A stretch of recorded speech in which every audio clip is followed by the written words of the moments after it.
ನಮಸ್ತೆ ಪ್ರಜಾಮಾರ್ಗ ನ್ಯೂಸ್ಗೆ ಸ್ವಾಗತ. ನಾನು ಪ್ರಕೃತಿ ಪ್ರಭಾಕರ್. ಬನ್ನಿ ಇವತ್ತಿನ ಟಾಪ್ ನ್ಯೂಸ್ ಏನಿದೆ ನೋಡೋಣ. ರಾಜ್ಯದ ನೀರಾವರಿ ಯೋಜನೆಗಳಿಗೆ ಕೇಂದ್ರ ಸರ್ಕಾರದ ಅನುದಾನ ಮತ್ತು ತಿರುವಳಿಗಳನ್ನು ಪಡೆಯಲು ಸರ್ವಪಕ್ಷ ನಿಯೋಗ ಕೊಂಡೊಯ್ಯಲು ಸರ್ಕಾರ ಸಿದ್ಧವಿದೆ ಎಂದು ಸಿಎಂ ಸಿದ್ದರಾಮಯ್ಯ ಹೇಳಿದರು. ಕೇಂದ್ರದ ಮೇಲೆ ಒತ್ತಡ ಹಾಕಿ ತಿರುವುಗಳನ್ನು ಕೊಡಿಸಿದ್ರೆ ತಕ್ಷಣವೇ ಕಾಮಗಾರಿಗಳ ಪ್ರಕ್ರಿಯೆಗೆ ಚಾಲನೆ ನೀಡಲಾಗುವುದು. ನೀರಾವರಿ ಕೃಷ್ಣ ಭಾಗ್ಯ ಜಲ ನಿಗಮ 3ನೇ ಹಂತದಲ್ಲಿ 130 ಟಿಸಿಎಂ ನೀರು ಬಳಸಬೇಕು ಎಂದು ಆದೇಶವಿದ್ರೂ ಕೂಡ ಅಫಿಡವಿಟ್ ಹಾಕಿಲ್ಲ ಎಂದಿದ್ದಾರೆ.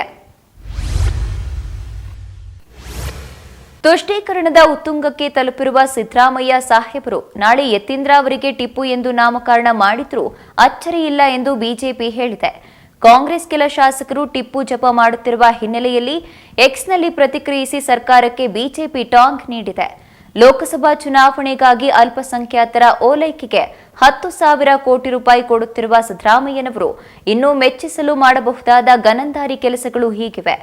ಮೈಸೂರಿನಲ್ಲಿ ಟಿಪ್ಪು ವಿಮಾನ ನಿಲ್ದಾಣ, ವಿಧಾನಸೌಧಕ್ಕೆ ಟಿಪ್ಪು ಸೌಧವೆಂದು ಮರುನಾಮಕರಣ, ಮೈಸೂರು ವಿವಿಗೆ ಟಿಪ್ಪು ಹೆಸರು, ಟಿಪ್ಪುವಿನ 108 ಅಡಿ ಪ್ರತಿಮೆ, ಟಿಪ್ಪು ಮದ್ಯದ ಬಾಟಲಿ, ಬಿಎಂಟಿಸಿ ಕೆಎಸ್ಆರ್ಟಿಸಿಗೆ ಟಿಪ್ಪು ಸಾರಿಗೆ ಎಂಬ ಹೆಸರು ಇಟ್ಟರೂ ಇಡಬಹುದು ಎಂದಿದೆ. ರಾಜ್ಯದಲ್ಲಿ ಮತ್ತೆ ಕೋವಿಡ್ ಆತಂಕ ಶುರುವಾಗಿದೆ. ಇಷ್ಟು ದಿನ ಸೈಲೆಂಟ್ ಇದ್ದ ಕೊರೋನಾ ಈಗ ಮತ್ತೆ ರೂಪ ಬದಲಿಸಿ ಆರ್ಭಟಿಸಲು ಶುರುವಾಗಿದೆ. ರಾಜ್ಯಕ್ಕೆ ಒಮಿಕ್ರಾನ್ನ ಉಪತಳಿಯಾದ JN1 ಆತಂಕವನ್ನ ಹೆಚ್ಚಿಸಿದೆ. ಪಕ್ಕದ ಕೇರಳ ರಾಜ್ಯದಲ್ಲಿ ಕೊರೋನಾ ಹಾವಳಿ ಶುರುವಾಗಿತ್ತು. ಈ ಹಿನ್ನೆಲೆಯಲ್ಲಿ ನಮ್ಮ ರಾಜ್ಯದಲ್ಲೂ ಕೂಡ ಮತ್ತೆ ಕೊರೋನಾ ಆತಂಕ ಶುರುವಾಗಿದೆ. ಕೇರಳದಲ್ಲಿ ಸಾಂಕ್ರಾಮಿಕ ರೋಗ ಹೆಚ್ಚಾಗಿರುವ ಹಿನ್ನೆಲೆಯಲ್ಲಿ ಮುಂಜಾಗ್ರತೆ ವಹಿಸುವಂತೆ ಕೇಂದ್ರ ಆರೋಗ್ಯ ಇಲಾಖೆ ಸೂಚನೆಯನ್ನ ನೀಡಿದೆ. ಕಾಂಗ್ರೆಸ್ ಸರ್ಕಾರ ಅಧಿಕಾರಕ್ಕೆ ಬಂದು 6 ತಿಂಗಳುಗಳಲ್ಲಿ 4 ಯೋಜನೆಗಳನ್ನು ಜಾರಿ ಮಾಡುವಲ್ಲಿ ಯಶಸ್ಸು ಕಂಡಿದೆ. ಇದೀಗ ಡಿಸೆಂಬರ್ 26ರಿಂದ 5ನೇ ಗ್ಯಾರಂಟಿಯಾದ ಯುವ ನಿಧಿ ಯೋಜನೆಗೆ ನೋಂದಣಿ ಆರಂಭವಾಗಲಿದೆ ಎಂದು ಗ್ರಾಮೀಣಾಭಿವೃದ್ಧಿ ಹಾಗೂ ಪಂಚಾಯತ್ ರಾಜ್ ಮತ್ತು ಐಟಿ-ಬಿಟಿ ಸಚಿವ ಪ್ರಿಯಾಂಕ್ ಖರ್ಗೆ ತಿಳಿಸಿದರು. 2022-23ನೇ ಸಾಲಿನ ಶೈಕ್ಷಣಿಕ ವರ್ಷದಲ್ಲಿ ಪದವಿ ಅಥವಾ ಡಿಪ್ಲೊಮೊ ತೇರ್ಗಡೆಯಾಗಿ 6 ತಿಂಗಳು ಪೂರೈಸಿದ ಯುವಕ ಯುವತಿಯರು ಯುವ ನೋಂದಣಿ ನೊಂದಿಗೆ ಮಾಡಿಕೊಳ್ಳಬಹುದು ಎಂದಿದ್ದಾರೆ. ಬಿಜೆಪಿ ಶಾಸಕ ಬಸನಗೌಡ ಯತ್ನಾಳ್ ಟ್ವೀಟ್ ಮೂಲಕ ಸಿಎಂ ವಿರುದ್ಧ ಕಿಡಿಕಾರಿದ್ದಾರೆ. ಸಿಬಿಐ ತನಿಖೆಗೆ ಅನುಮತಿ ವಾಪಸಾತಿ ವಿರುದ್ಧ ನಾನು ಸಲ್ಲಿಸಿರುವ ಅರ್ಜಿಯ ವಿಚಾರಣೆಯನ್ನ ಮಾನ್ಯ ಕರ್ನಾಟಕ ಉಚ್ಚ ನ್ಯಾಯಾಲಯ ನಡೆಸಿದೆ. ಭ್ರಷ್ಟಾಚಾರದ ವಿರುದ್ಧ ದಿನಂಪ್ರತಿ ಮಾತನಾಡುವ ಸಿದ್ದರಾಮಯ್ಯ ಭ್ರಷ್ಟಾಚಾರಿಯ ರಕ್ಷಣೆಗೆ ನಿಂತಿರುವುದು ದುರಂತ ಎಂದು ಹೇಳಿದ್ದಾರೆ. ಆದಾಯ ಮೀರಿ ಆಸ್ತಿ ಗಳಿಕೆ ಪ್ರಕರಣ ಸಂಬಂಧ ಡಿಸಿಎಂ ಡಿಕೆಶಿ ವಿರುದ್ಧ ಸಿಬಿಐ ತನಿಖೆಗೆ ಬಿಜೆಪಿ ಸರ್ಕಾರ ನೀಡಿದ್ದು ಅನುಮತಿಯನ್ನ ಕಾಂಗ್ರೆಸ್ ಹಿಂಪಡೆದಿತ್ತು.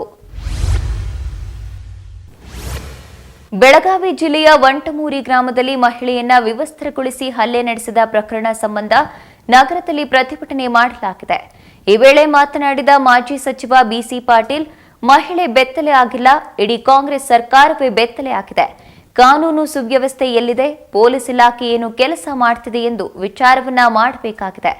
ಕಾಂಗ್ರೆಸ್ ಭ್ರಷ್ಟ ಹಾಗೂ ಅದಕ್ಷ ಸರ್ಕಾರ ಎಂದು ವಾಗ್ದಾಳಿಯನ್ನ ಮಾಡಿದ್ದಾರೆ. ಭ್ರೂಣ ಹತ್ಯೆ ಆದರೂ ಕೂಡ ಕ್ರಮವನ್ನ ತೆಗೆದುಕೊಳ್ತಿಲ್ಲ. ಮಹಿಳೆಯರ ಮೇಲೆ ನಿರಂತರವಾಗಿ ಲೈಂಗಿಕ ದೌರ್ಜನ್ಯ ಆಗ್ತಿದೆ, ಆದರೂ ಕೂಡ ಈ ಸರ್ಕಾರ ಕಠಿಣ ಕ್ರಮವನ್ನ ಕೈಗೊಂಡಿಲ್ಲ ಎಂದು ಕಿಡಿಕಾರಿದರು. ಲೋಕಸಭೆ ಚುನಾವಣೆಯಲ್ಲಿ ಮುಸ್ಲಿಂ ಸಮುದಾಯದವರು ಸ್ಪರ್ಧಿಸಲು 3 ಕ್ಷೇತ್ರಗಳ ಟಿಕೆಟ್ ನೀಡುವಂತೆ ಹೈಕಮಾಂಡ್ ಮುಂದೆ ಬೇಡಿಕೆ ಇಟ್ಟಿದ್ದೇವೆಂದು ಸಚಿವ ಜಮೀರ್ ಅಹಮದ್ ಖಾನ್ ಅವರು ನಿನ್ನೆ ತಿಳಿಸಿದರು. ನಗರದಲ್ಲಿ ಸುದ್ದಿಗಾರರೊಂದಿಗೆ ಮಾತನಾಡಿದ ಅವರು, ನಮ್ಮ ಸರ್ಕಾರ ಅಧಿಕಾರಕ್ಕೆ ಬಂದ ಬಳಿಕ ಆಕಾಂಕ್ಷಿಗಳು ಹೆಚ್ಚಾಗಿದ್ದಾರೆ. ಕೇಂದ್ರ ಸರ್ಕಾರದ ಬಗ್ಗೆ ಜನರು ಬದಲಾವಣೆಯನ್ನ ಬಯಸುತ್ತಾರೆ. ಕರ್ನಾಟಕ ಮಾತ್ರವಲ್ಲ, ಇಡೀ ದೇಶದಲ್ಲಿ ಜನ ಬದಲಾವಣೆಯನ್ನ ಬಯಸುತ್ತಾರೆ. ಜನ ಈಗ ತೀರ್ಮಾನ ತೆಗೆದುಕೊಂಡು ಹಾಕಿದೆ. ರಾಜ್ಯದಲ್ಲಿ ಕನಿಷ್ಠ 25 ಕ್ಷೇತ್ರದಲ್ಲಿ ಕಾಂಗ್ರೆಸ್ ಗೆಲ್ಲುತ್ತದೆ. 3 ಕ್ಷೇತ್ರದಲ್ಲಿ ಮುಸ್ಲಿಮರಿಗೆ ಟಿಕೆಟ್ ಕೇಳಿದ್ದೇವೆ. ಬೆಂಗಳೂರು ಸೆಂಟ್ರಲ್, ಹಾವೇರಿ, ಬೀದರ್ ಕ್ಷೇತ್ರದ ಟಿಕೆಟ್ ಕೇಳಿದ್ದೇವೆ ಎಂದು ಹೇಳಿದರು. ಜಿಂಕೆಯೊಂದು ಅಪಘಾತದಿಂದಾಗಿ ಸಾವನ್ನಪ್ಪಿರುವ ಘಟನೆ ಕೋರಮಂಗಲದ 100 ಅಡಿ ವರ್ತುಲ ರಸ್ತೆಯಲ್ಲಿ ಇಂದು ಮುಂಜಾನೆ ನಡೆದಿದೆ. ಆರ್ಮಿ ಫೋರ್ಸ್ ರಸ್ತೆಯ ಬಳಿ ಅಪರಿಚಿತ ವಾಹನಕ್ಕೆ ಡಿಕ್ಕಿ ಹೊಡೆದು ಜಿಂಕೆ ಮೃತಪಟ್ಟಿತು. ಅಪಘಾತ ನಡೆದ ಕೂಡಲೇ ಆರ್ಮಿ ಫೋರ್ಸ್ ಸಿಬ್ಬಂದಿ ಗಾಯಗೊಂಡ ಜಿಂಕೆಗೆ ಚಿಕಿತ್ಸೆ ನೀಡಲು ಪ್ರಯತ್ನಿಸಿದರೂ ಕೂಡ ಫಲಕಾರಿಯಾಗಿಲ್ಲ. ಜಾಗೃತ ದಳದ ಸಿಬ್ಬಂದಿ ಸ್ಥಳಕ್ಕೆ ಆಗಮಿಸಿ ಪರಿಶೀಲನೆಯನ್ನ ನಡೆಸಿ ಜಿಂಕೆಯ ಮೃತದೇಹವನ್ನ ಮಡಿವಾಳದ ಬಳಿ ಇರುವ ಅರಣ್ಯ ಇಲಾಖೆ ಕಚೇರಿಗೆ ರವಾನಿಸುತ್ತಾರೆ. ನಾಳೆ ನಟ ಶ್ರೀಮುರಳಿ ಅವರ ಹುಟ್ಟುಹಬ್ಬ. ಈ ವರ್ಷ ಅತ್ತಿಗೆಯ ಸಾವಿನಿಂದ ಬಹುಶಃ ಶ್ರೀಮುರಳಿ ಹುಟ್ಟುಹಬ್ಬವನ್ನು ಆಚರಿಸಿಕೊಳ್ಳುವುದಿಲ್ಲ ಎಂದೇ ನಂಬಲಾಗಿತ್ತು. ಆದರೆ ಅಭಿಮಾನಿಗಳ ಒತ್ತಾಯಕ್ಕೆ ಮಣಿದು ಹುಟ್ಟುಹಬ್ಬವನ್ನು ಆಚರಿಸಿಕೊಳ್ಳುತ್ತಾರೆ ಮತ್ತು ಅಭಿಮಾನಿಗಳನ್ನ ಭೇಟಿ ಕೂಡ ಮಾಡಲಿದ್ದಾರೆ. ಈ ಕುರಿತಂತೆ ವಿಡಿಯೋವೊಂದನ್ನ ಮಾಡಿರುವ ಶ್ರೀಮುರಳಿ ತಮ್ಮ ಮನದಾಳದ ಮಾತುಗಳನ್ನು ಅದರಲ್ಲಿ ಹಂಚಿಕೊಂಡಿದ್ದಾರೆ. ಅತ್ತಿಗೆಯ ಕಳೆದುಕೊಂಡ ನೋವಿನ ಮಧ್ಯೆಯೂ ಕೂಡ ಹುಟ್ಟುಹಬ್ಬವನ್ನು ಆಚರಿಸಿಕೊಳ್ಳುತ್ತಿರುವುದಕ್ಕೆ ಕಾರಣವನ್ನ ಕೂಡ ನೀಡಿದ್ದಾರೆ. ಬೆಂಗಳೂರಿನಲ್ಲಿ ಮೊಳಕಾಲಿನ ಶಸ್ತ್ರಚಿಕಿತ್ಸೆಗೆ ಒಳಗಾದ ಬೊಮ್ಮನಹಳ್ಳಿ ಶಾಸಕ ಸತೀಶ್ ರೆಡ್ಡಿ ಆರೋಗ್ಯವನ್ನ ಚಾಲೆಂಜಿಂಗ್ ಸ್ಟಾರ್ ದರ್ಶನ್ ವಿಚಾರಿಸಿದರು. ಕೆಲ ತಿಂಗಳುಗಳಿಂದ ಮೊಣಕಾಲು ನೋವಿನಿಂದ ಬಳಲುತ್ತಿದ್ದ ಶಾಸಕ ಸತೀಶ್ ರೆಡ್ಡಿ ಮೊಣಕಾಲಿಗೆ ಶಸ್ತ್ರಚಿಕಿತ್ಸೆ ಮಾಡಿಸಿಕೊಂಡಿದ್ರು. ಈ ಹಿನ್ನೆಲೆ ವಿಜಯನಗರ ಅಪೋಲೋ ಆಸ್ಪತ್ರೆಗೆ ಭೇಟಿ ನೀಡಿದ ನಟ ದರ್ಶನ್ ಶಾಸಕರ ಆರೋಗ್ಯವನ್ನ ವಿಚಾರಿಸುತ್ತಾರೆ. ಇದೆಷ್ಟು ಈ ದಿನದ ಟಾಪ್ ನ್ಯೂಸ್. ವಿನೂತನ ಸುದ್ದಿಗಾಗಿ ನೋಡ್ತಾ ಇರಿ ಪ್ರಜಾಮಾರ್ಗ ನ್ಯೂಸ್. ಇದು ಜನಸಾಮಾನ್ಯರ ಧ್ವನಿ.